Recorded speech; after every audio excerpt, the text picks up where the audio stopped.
The Prime Minister defends the UK's strategy in Afghanistan, insisting he'll honour the commitment to the country's people. As Taliban leaders return after years in exile, MPs here pack the Commons for an emergency debate about the crisis in the country. In Parliament, Boris Johnson faced criticism from all sides as plans were announced to resettle 20,000 Afghans in the UK. No matter how grim the lessons of the past, the future is not yet written.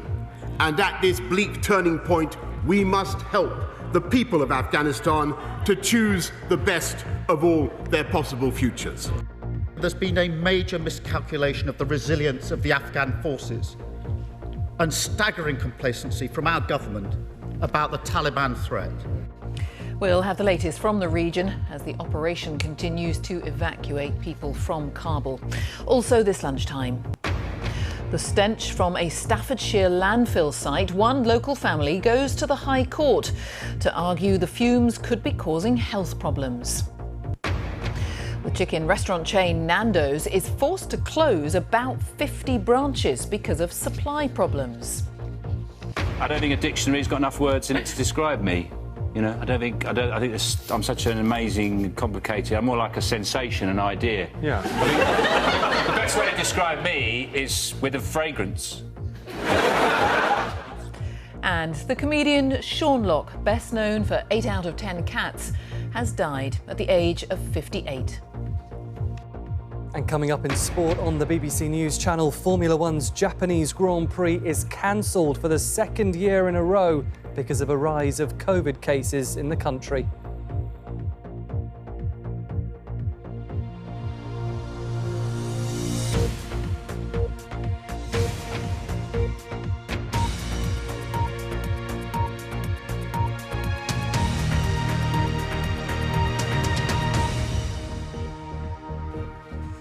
Hello, good afternoon. Welcome to the BBC News at 1.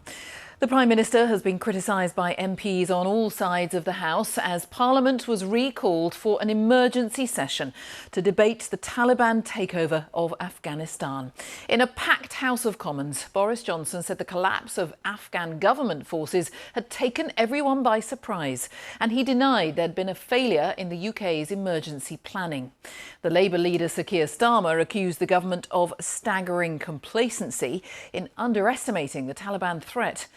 The government has unveiled a scheme to resettle up to 20,000 Afghans who are fleeing the country. Our political correspondent Chris Mason has been watching the debate. As MPs return here, so too do those who want to be heard by them. A demonstration demanding those Afghans who worked for the UK in Afghanistan can now move to live here. Order! Order!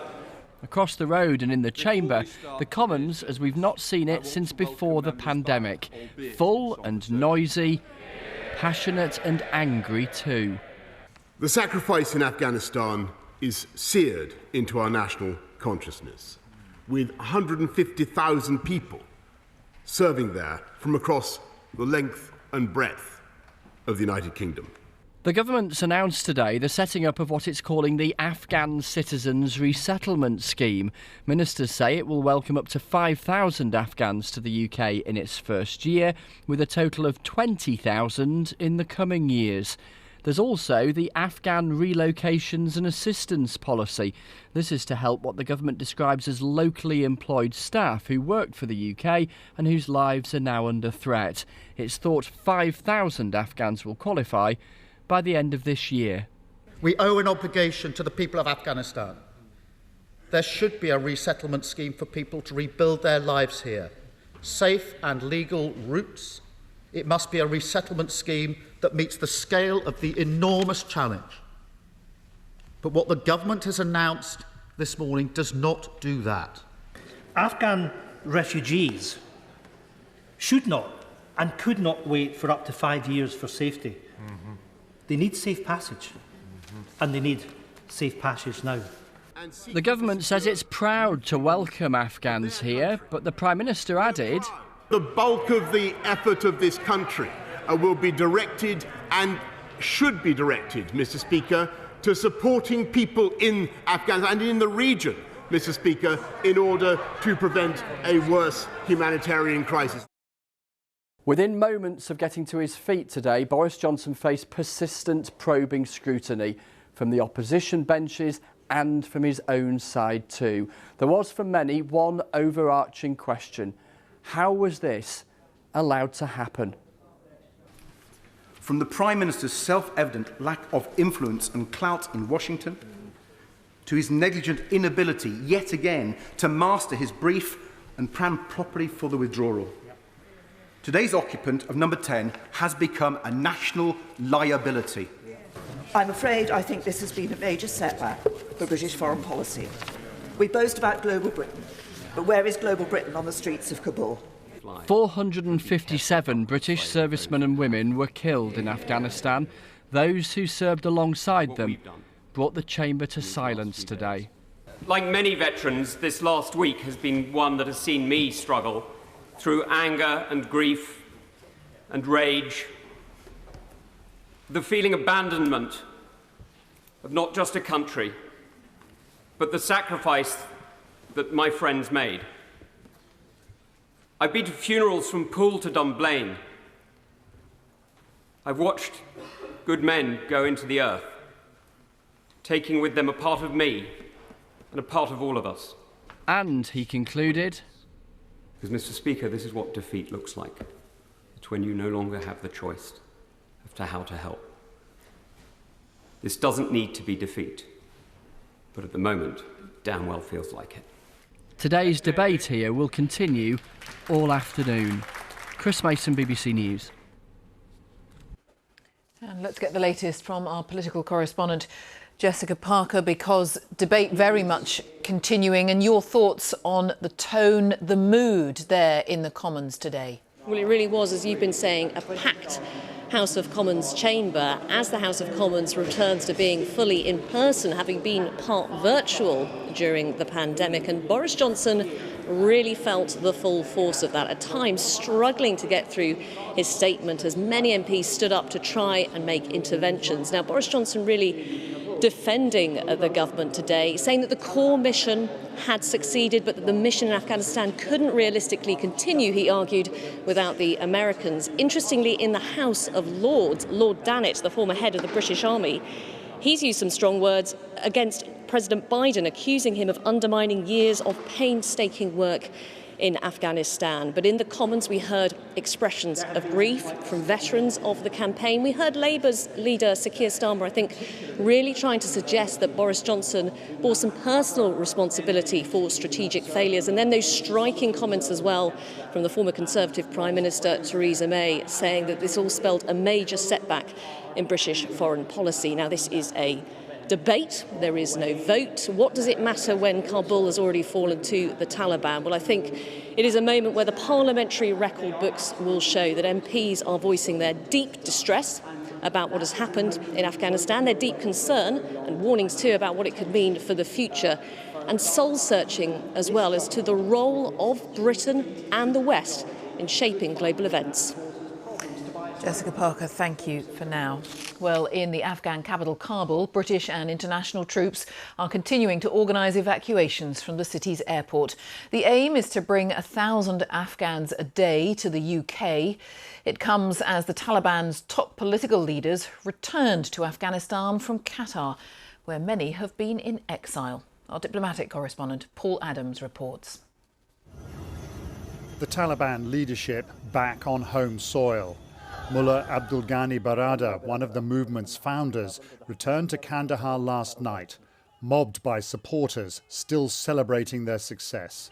A moment to savour for the man seen last year signing a deal with the Trump administration, which helped set the scene for this remarkable return to power. In Kabul, an uneasy calm, Taliban fighters everywhere cementing control over a city that has changed out of all recognition since they were last here. A place where, for all the country's many problems, people have dared to hope. I urge the Taliban to let the youth and women continue their studies so that we will advance. We should develop and achieve more gains. more than what we have achieved in the past 20 years. Many still want to leave. This the scene this morning near the French embassy.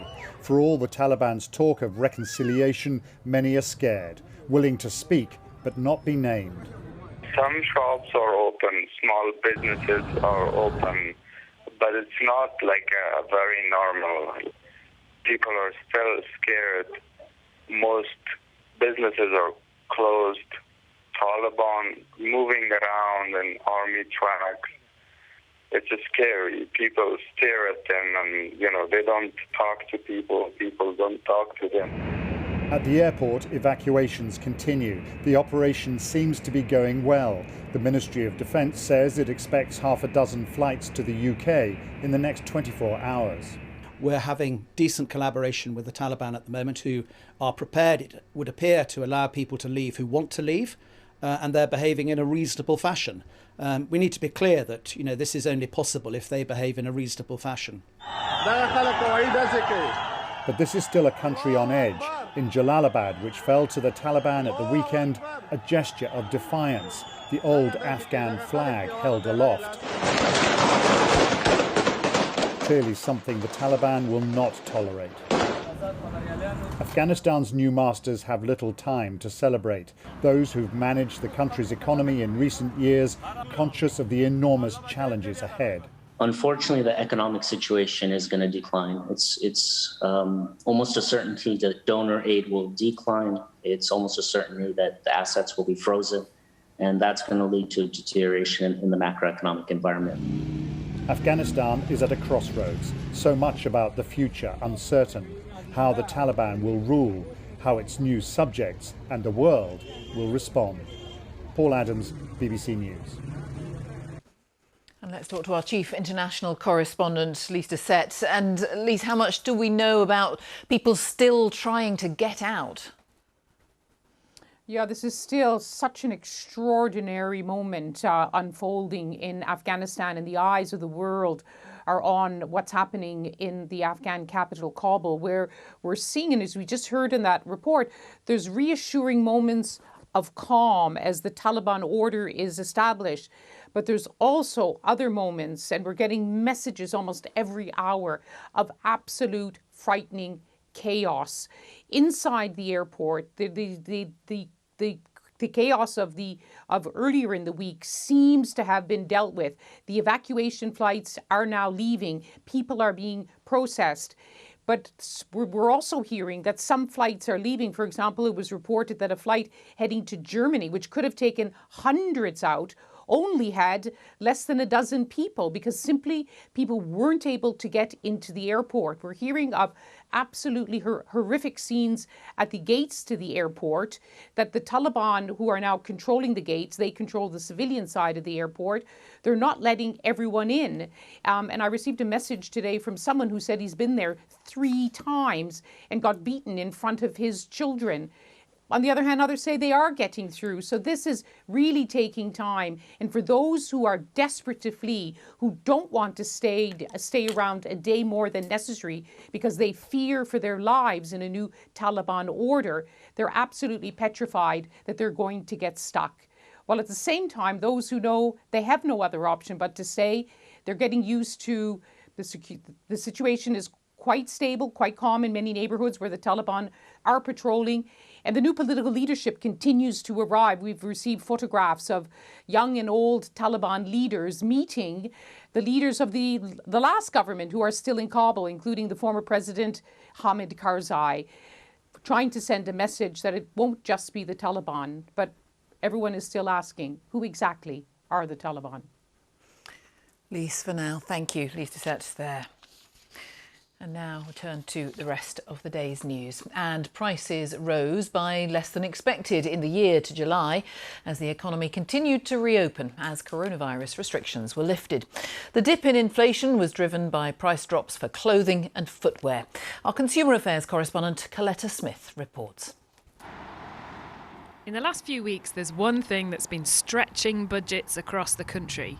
Fuel prices have been rocketing. In fact, the July fuel price was the highest seen in 8 years. There have been some pretty good summer sales when it comes to clothing and shoes, and that's been keeping prices overall a bit lower.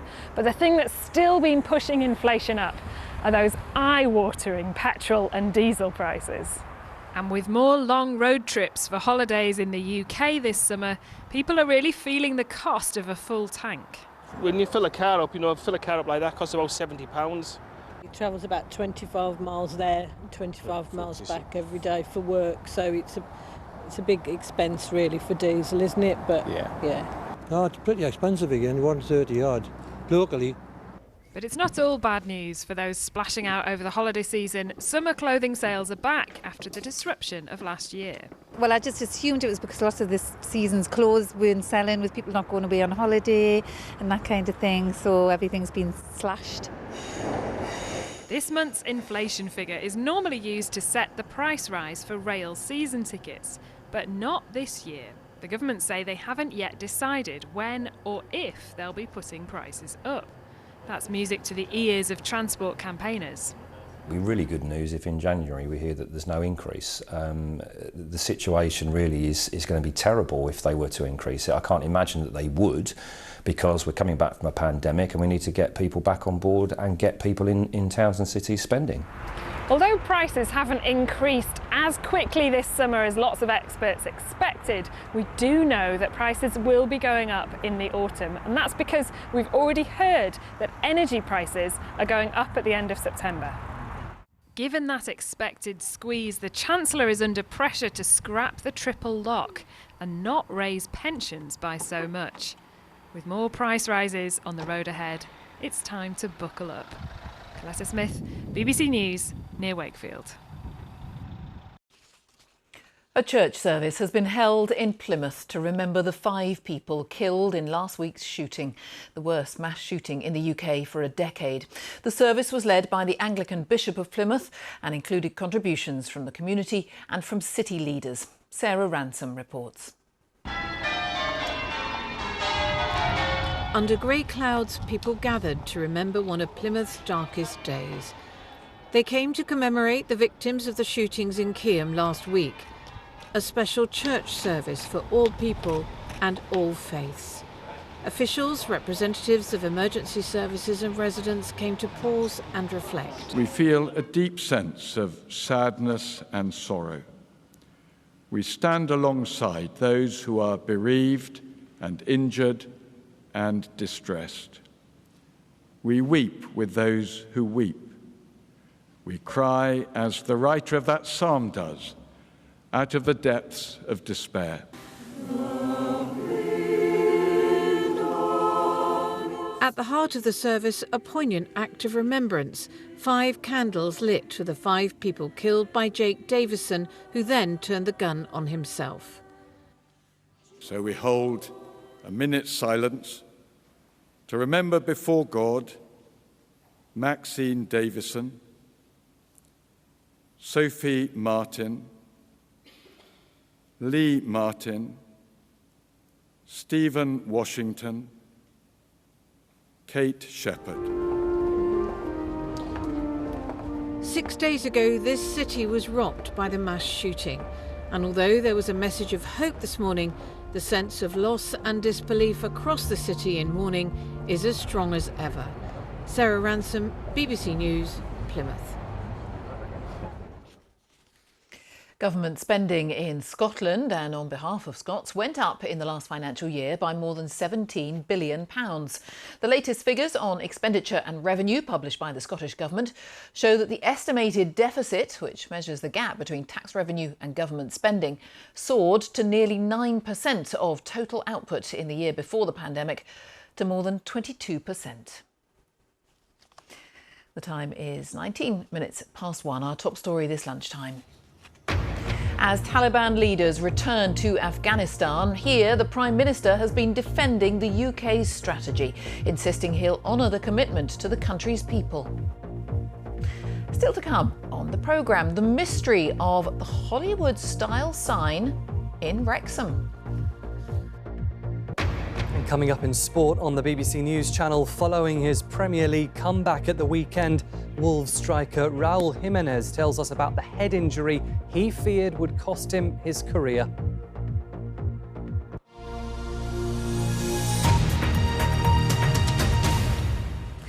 For months, people in Silverdale in Staffordshire have been complaining about a terrible stench from a nearby landfill site. They've dubbed it the Silverdale Stink, and they say it's hanging over their homes. Now, one family believes the fumes could be the cause of their son's ill health. And today they've taken the Environment Agency to the High Court. Phil Mackey has more. This is what's causing the stink. Wally's Quarry in Silverdale in Staffordshire is a landfill site which thousands of people say is ruining their lives. Efforts have begun to cap parts of the site to reduce the hydrogen sulphide that's being emitted, but locals say it hasn't made much difference. The legal case is focusing on what's happened to 5-year-old Matthew Richards. He was born prematurely and has underlying health conditions, but a medical expert has said that his problems have been made worse. First 3 years of his life, we were just hospital continuously, with chest problems, bronchiolitis, consistent cough. Do you think now, looking back, that that was to do with Wally's Quarry? Yes, because I literally lived there. I opened my curtains in the morning and I could see it. Becky's in court for the 2-day hearing, along with the small number of supporters who were allowed inside, including her brother. It's been awful. The levels of hydrogen sulphide coming from the landfill have been regularly breaching World Health Organisation levels for odour, but they've also breached the World Health Organisation levels for health impacts, so that's why we're here. Thousands of people have complained of breathing difficulties, sore throats, sore eyes and sleeplessness. The last time I was here, the smell was unbearable. Today it's not so bad, and that's probably because it's a bit breezy and it's blown it away. The Environment Agency sent me a statement in which it says it doesn't want the community to suffer and that the work that's going on at the site to make things better is making a difference. But if you speak to the people who live around here, well, they just want the site closed. Stop the stink! Stop the stink! Hundreds of people have taken part in a series of protests this year, and many are following today's hearing, hoping that it'll give them some respite. We haven't noticed any improvement at all.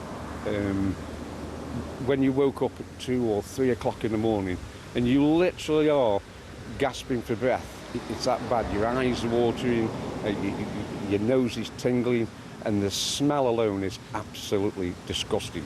There was a breakthrough last week when the local council issued a nuisance abatement notice on the operators.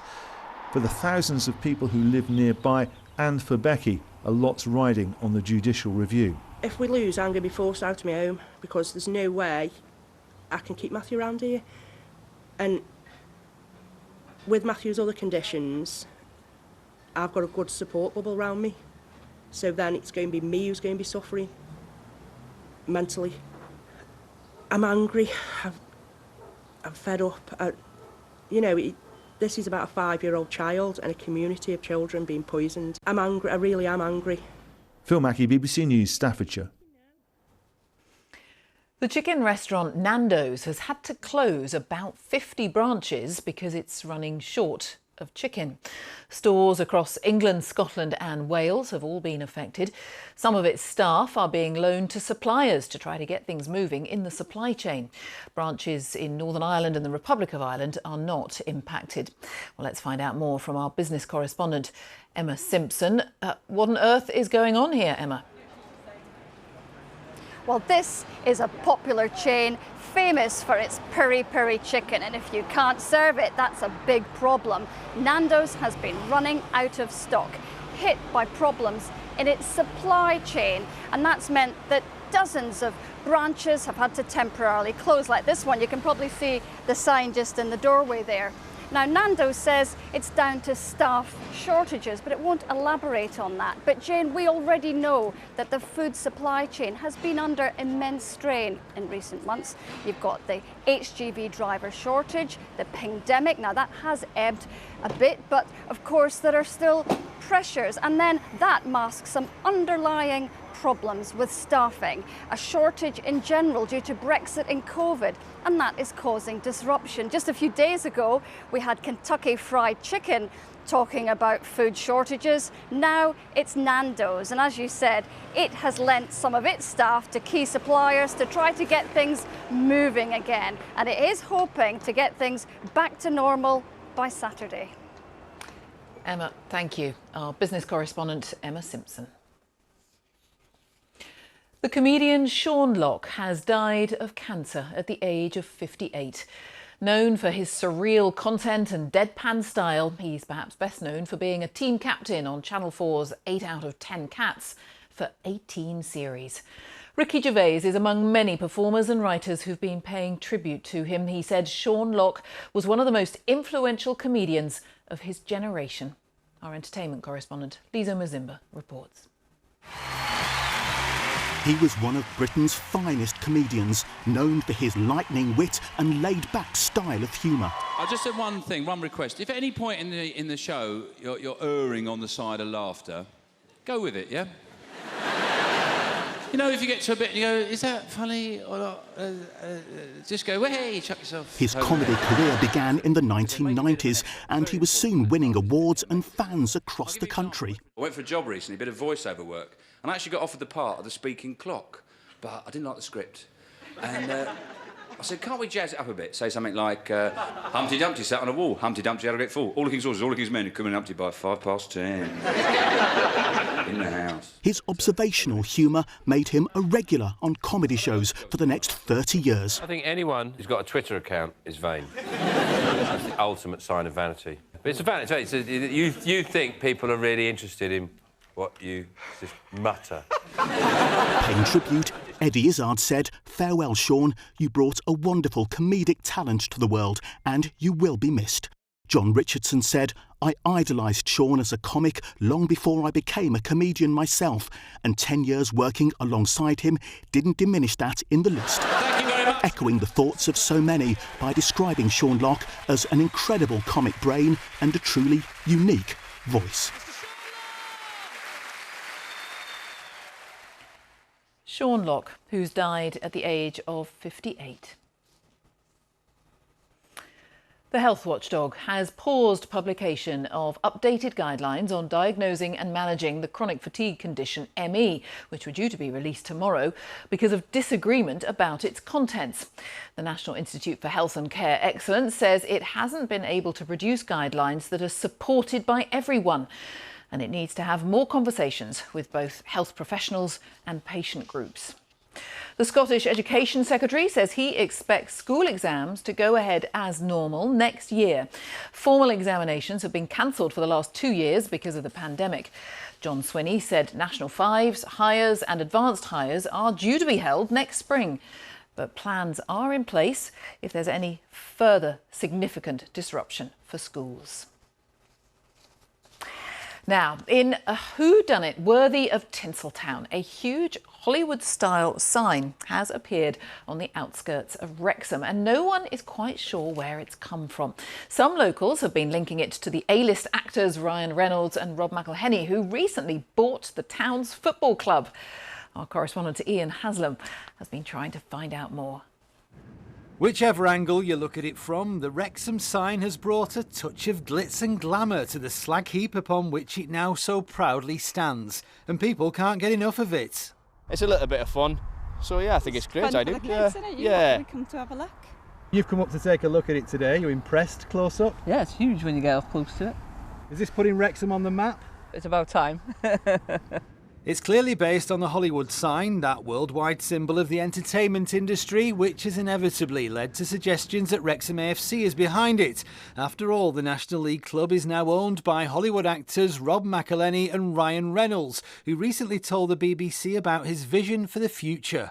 The Wrexham club is incredible. More incredible still is the community around it. So this is as much a project in investing in the Wrexham Red Dragons as it is investing in the community of Wrexham itself. So we're really excited.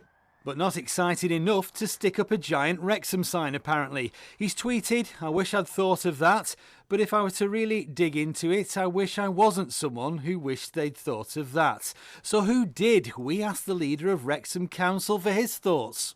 It's brought a smile to people's faces. From all over the world, people have been contacting me. So let's hope it stops here for as long as it possibly can. There's the connection with Wrexham Football Club and the new owners, and I think people are trying to put 2 and 2 together. None of us know, nobody knows. Who do you think is responsible for the sign? I reckon it's probably like Ryan Reynolds or something like that, definitely. Yeah, definitely Ryan Reynolds. There's a lot of that, but surely there are other people in this town that might want to do that. No one else that could afford to do something like that, It's let's only be honest. plastic. Still a lot of money, isn't it, surely? Why do you know who's put it up? No, that's what I mean. I'm trying to find out of people like yourselves. So, no closure on the matter, only continued speculation and intrigue. Surely we'll find out soon. Well, let's hope. Ian Haslam there, who has been investigating. Possibly we're none the wiser. Let's find out about weather. Let's head over to Louise Lear, someone else who can put Wrexham on the map. Hi, Louise.